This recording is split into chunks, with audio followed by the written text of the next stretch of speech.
லட்சுமி விரதம் இருக்க வீடு அல்லது கோயில்களில் தென்கிழக்கு மூலையில் ஒரு சிறு மண்டபம் எழுப்ப வேண்டும். அதில் சந்தனத்தால் செய்யப்பட்ட வரலட்சுமியின் முகத்தை வைக்க வேண்டும். வசதி மிக்கவர்கள் வெள்ளி சிலை வைக்கலாம்.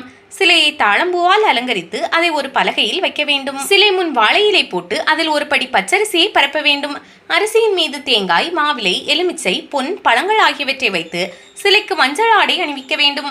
ஒரு கும்பத்தை எடுத்து அதில் புனித நீர் நிறைத்து சந்தனம், குங்குமம் வைத்து மாவிலையுடன் தேங்காய் வைத்து அரிசியின் நடுவில் வைக்க வேண்டும். பின் 5 வகையான ஆரத்தி தட்டுக்களால் பூஜை செய்ய வேண்டும். கும்ப பூஜை முடிந்த பிறகு கணேச பூஜை செய்ய வேண்டும். அஷ்டலட்சுமிகளுக்கும் விருப்பமான அருகம்புல்லை சிலையின் மீது தூவி பூஜை செய்வது நல்லது. பூஜையின் போது அஷ்டலட்சுமி ஸ்தோத்திரம், கனகதாரா ஸ்தோத்திரம், மகாலட்சுமி தோத்திரம் ஆகியவற்றை படிக்கலாம். வீட்டிற்கு வந்திருக்கும் பெண்களுக்கு தேங்காய், மஞ்சள் கயிறு, குங்குமம் கொடுக்க வேண்டும். நைவேத்தியமாக கொழுக்கட்டை படைக்கலாம். பின் கலசத்தை அரிசி பானையில் வைத்துவிட வேண்டும். இதனால் அன்னபூரணியின் அருள் கிடைக்கும் என்பது நம்பிக்கை. சந்தனத்தில் செய்யப்பட்ட லட்சுமி வடிவங்களை மறுநாள் நீர்நிலையில் கரைத்துவிட வேண்டும்.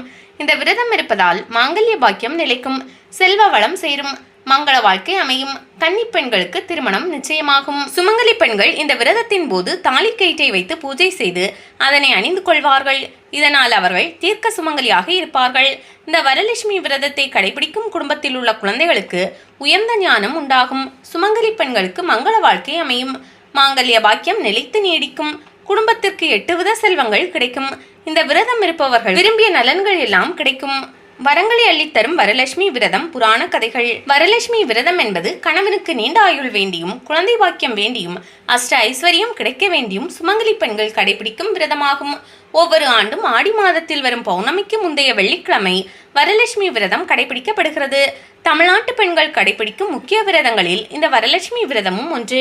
இந்த வரலட்சுமி விரதம் உருவானது குறித்து பல புராண கதைகள் கூறப்படுகிறது. மகத நாட்டில் குந்தினபுரம் என்ற ஊரில் சாருமதி என்ற பெண் தன் கணவன், மாமனார், மாமியார் என குடும்பத்துடன் மகிழ்ச்சியாக வாழ்ந்து வந்தார்.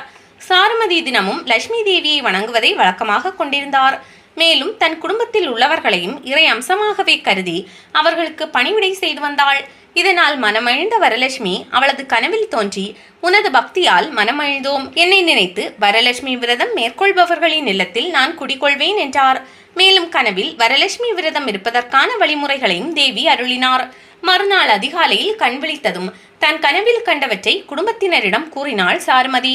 இதை கேட்டு மகிழ்ச்சியடைந்த அனைவரும் இந்த சிறப்பு வாய்ந்த வரலட்சுமி விரதத்தை கடைபிடிக்க வேண்டும் என்று உறுதி பூண்டனர். அதன்படி விரதமிருந்து வரலட்சுமியின் அருளை பெற்றனர். இவர் விரதமிருந்து பெற்ற நன்மைகளை பார்த்த அந்நாட்டு மக்கள் ஒவ்வொருவரும் அந்த வரலட்சுமி விரதத்தை கடைபிடிக்க தொடங்கினார். பத்ரஸ்ரவஸ் என்ற மன்னன் மகாவிஷ்ணுவின் தீவிர பக்தனாக இருந்தான். அவரது மனைவி சுரசந்திரிகா. இந்த தம்பதிகளுக்கு சியாமபாலா என்ற மகள் இருந்தாள். இவளை சக்கரவர்த்தியான மாலாதரன் என்பவருக்கு திருமணம் செய்து கொடுத்தனர். தன் மகள் மீது அதிக அன்பு கொண்டிருந்த சுரசந்திரிகா அவளது பிரிவு தாங்காமல் மிகுந்த சோகத்தில் இருந்து வந்தாள். ஒரு சமயம் மகாலட்சுமி தேவி வயதான சுமங்கலியின் வேடத்தில் சுரசந்திரிகாவின் அரண்மனைக்கு வந்தார். மகாலட்சுமி சுரசந்திரிகாவிடம் வரலட்சுமி விரதத்தை விரிவாக கூறி அதை கடைபிடிக்கும்படி எடுத்து கூறினார். ஆனால் தன் மகளை பிரிந்த வருத்தத்தில் இருந்த சுரசந்திரிகா லட்சுமி தேவியை யாரோ யாசகம் கேட்டு வந்திருப்பதாக கருதி அவமானப்படுத்தி வெளியே விரட்டிவிட்டாள். விரட்டப்பட்ட லட்சுமி தேவியை அரசியின் மகளான சியாமபாலா சமாதானப்படுத்தினாள். அத்துடன் லட்சுமி தேவியிடமிருந்து வரலட்சுமி விரதம் இருப்பதற்கான முறைகளை விரிவாக கேட்டு உபதேசம் பெற்றாள். இதையடுத்து பக்தியுடன் வரலட்சுமி விரதத்தை கடைபிடித்தாள். விரதத்தின் மகிமையில் அவள் செல்வ செழிப்பு பெற்று சிறப்பாக வாழ்ந்து வந்தாள். ஆனால் லட்சுமி தேவியை அவமானப்படுத்திய அவளது பெற்றோர் எல்லாவற்றையும் இழந்து வறுமையின் பிடியில் சிக்கி ஏழ்மையில் வாடத் தொடங்கினர். தன் பெற்றோரின் நிலைமை அறிந்த சியாமபாலா ஒரு குடம் நிறைய தங்கத்தை பெற்றோருக்கு அனுப்பி வைத்தாள். ஆனால் இங்கிருந்து அனுப்பிய தங்கம் எல்லாம் அவர்கள் செய்த தீவினையால் கரியாக மாறிப்போனது. இதை கேள்விப்பட்டு வருந்திய சியாமபாலா தன் தாயான சுரசந்திரிகாவிடம் வரலட்சுமி விரதத்தை பற்றி சொல்லி பூஜை செய்யும்படி கூறினாள்.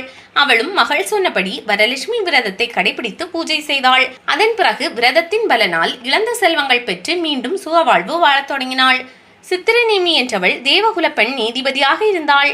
அவள் தேவர்களுக்கிடையே ஏதாவது பிரச்சனை ஏற்பட்டால் நடுவராக இருந்து நியாயமான தீர்ப்பு வழங்குவாள். ஒரு சமயம் கைலாயத்தில் சிவபெருமானும் பார்வதி தேவியும் சொக்கட்டான் விளையாடி கொண்டிருந்தனர். அப்போது பார்வதி தேவி, நாதா, நான் உங்களை ஜெயித்து விட்டேன் என்றார். ஆனால் அதை மறுத்தார் சிவபெருமான். இதனால் சிவனுக்கும் பார்வதி தேவிக்கும் வாக்குவாதம் ஏற்பட்டது. இறுதியில் இருவரும் சித்திரநேமியிடம் இதற்கான தீர்ப்பை கேட்டனர். அவள் பரமசிவன் தான் போட்டியில் வெற்றி பெற்றதாக கூறினார்.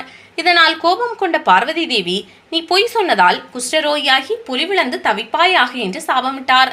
இதையடுத்து தன்னை மன்னித்து அருளும்படி வேண்டினாள் சித்திரநேமி. உடனே மனமிறங்கிய பார்வதி தேவி, நதிக்கரையில் வரலட்சுமி விரதமிருந்து வழிபட்டால் உனக்கு ஏற்பட்ட இந்த நிலை மாறும் என்று சாப விமோசனம் அருளினார். சித்திரநேமியும் அவ்வாறே விரதமிருந்து வரலட்சுமியை வழிபட்டு நோய் நீங்கி சாப விமோசனம் பெற்றார். வரலட்சுமி விரதமும் பூஜை முறையும். வரலட்சுமி விரதத்தை கடைபிடிக்கும் சுமங்கலி பெண்கள் பூஜைக்கு முதல் நாளே வீட்டை சுத்தம் செய்து அழகாக அலங்கரிக்க வேண்டும். பூஜை அறையை மொழிகி கோலமிட்டு மண்டபம் அமைக்க வேண்டும். அதன்பின் வரலட்சுமியின் படம் வைத்து அதற்கு அலங்காரம் செய்ய வேண்டும். வரலட்சுமி படத்தின் முன்னர் ஒரு வாழை இலையை விரித்து அதன் மேல் பச்சரிசியை பரப்ப வேண்டும். அதன் மேல் தேங்காய், எலுமிச்சை, பழங்கள், வெற்றிலை, பாக்கு ஆகியவற்றை வைத்து லட்சுமிக்கு மஞ்சள் ஆடை அணிவிக்க வேண்டும். ஒரு கலசத்தை எடுத்து அதனை சுற்றி மஞ்சள் கயிற்றை கட்ட வேண்டும்.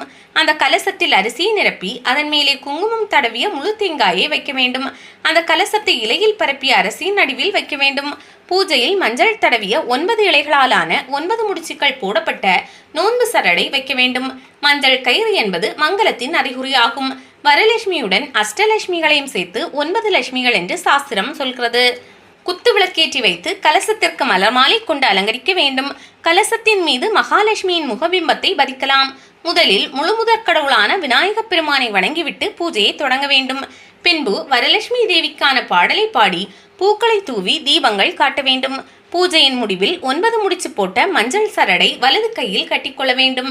பின்பு அனைவருக்கும் பிரசாதங்கள் வழங்கலாம். வரலட்சுமி விரதம் இருந்து வழிபட்டால் அஷ்டலட்சுமிகளான ஆதிலட்சுமி, தனலட்சுமி, தானியலட்சுமி, தைரியலட்சுமி, ஜெயலட்சுமி, சந்தானலட்சுமி, கஜலட்சுமி, வித்யாலட்சுமி ஆகியோரை வணங்கிய பலன்கள் ஒரு சேர கிடைக்கும் என்பது ஐதீகம். வரலட்சுமி விரதத்தை கடைபிடிப்பதால் மாங்கல்ய பாக்கியம் நீடிக்கும், குழந்தை பாக்கியம் கிடைக்கும், திருமணமாகாத பெண்களுக்கு திருமணம் நிச்சயமாகும், குழந்தைகளுக்கு கல்வி ஞானம் கிட்டும், கணவன் மனைவி இடையேயான கருத்து வேறுபாடு நீங்கி நெருக்கம் அதிகரிக்கும். வரலட்சுமியை வழிபட்டு அஷ்ட ஐஸ்வர்யங்களையும் வாழ்வின் அனைத்து வளங்களையும் பெறுவோம். செல்வ செழிப்பை அருளும் வரலட்சுமி விரதம். திருமணமான பெண்கள் தங்கள் திருமணத்தை அடுத்து வரும் வரலட்சுமி பூஜையிலிருந்து இதை ஒவ்வொரு வருடமும் செய்ய வேண்டும்.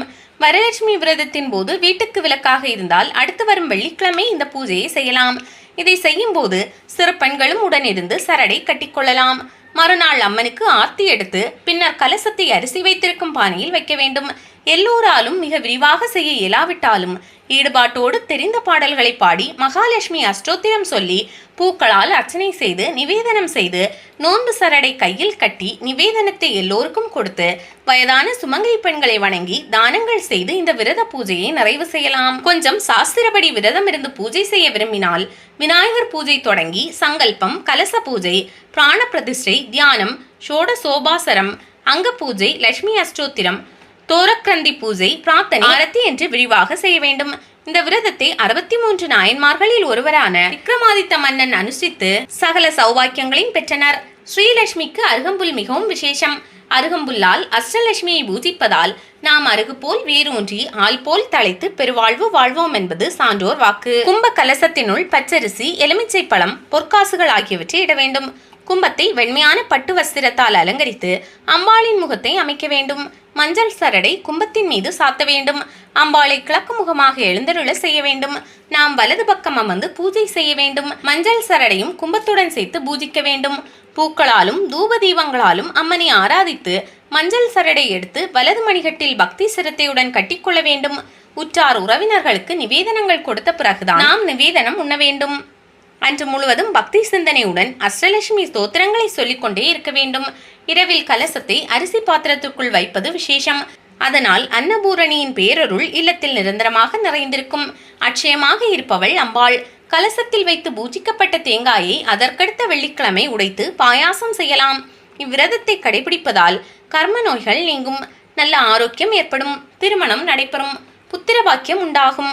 வரலட்சுமி விரத மகிமையால் நாம் சகல சௌபாக்கியங்களையும் பெற்று செல்வ செழிப்புடன் வாழலாம். மகிழ்ச்சியோடு அழைத்தால் லட்சுமி வருவாள்.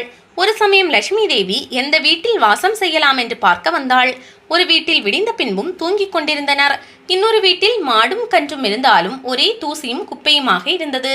மூன்றாவது வீட்டில் ஒரே சண்டை.